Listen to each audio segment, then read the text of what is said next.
client and yogi friend of mine to work through a pose called Supta Pangusthasana, head to big toe pose.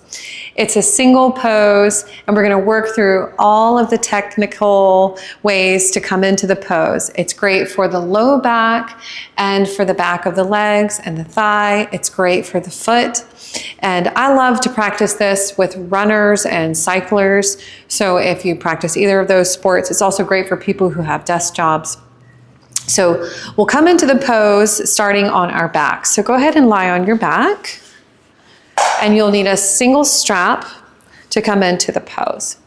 So just find equanimity between the heels, the knees, the hips, the ribs, and the shoulders.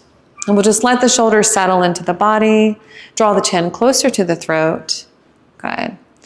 And close the eyes, and we'll take in 3 breaths here. Inhale, big belly. Rise up into the ribs and chest. Exhale, chest down, ribs down, low belly. Good. And again. Nice. Exhale. Good. Last breath. Inhale. Fill the whole belly, low back, even into the hands and the feet. Exhale. Okay, so we'll start with the right leg. So we'll pull the right knee in towards the chest. Just go ahead and give it a deep hug. Clasp the hands around the shin and the knee. Good, let's roll the ankle out a few times. Good, drop the head left to right. And then we'll bring the strap to the ball of the foot, and both hands are going to come to the strap. So most people are going to need to keep the knee bent, and that's okay. So start to send the heel up, just straighten the leg as much as possible. So first things first is to just rest the hands, slide them down so that the shoulders come into the ground. We reach up through the heel and have a strong leg, but we have a soft knee. So the extended leg that's on the ground, the left leg here, is going to roll in, and the toes are going to pull in as well. Press into my hand here. Good. So a strong, active left leg. Nice.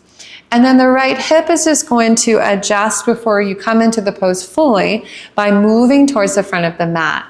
So just pull that right hip forward. Nice. And so take about 5 or 8 breaths here.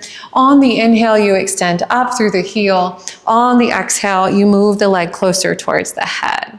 And if you notice the neck is really rounding up, try to draw that chin a little closer to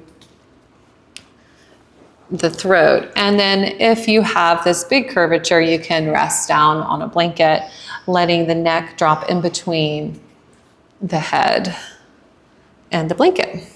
Good, so let's go ahead and switch sides. We'll take the strap off the ball of the foot and then extend that leg. Let's point the toes and point the arms up overhead. Just reach, big inhale. Exhale, relax the arms down by your sides. We'll bend that left knee in towards the chest. Clasp the hands around the shin and the knee, and then roll the foot out a couple of times.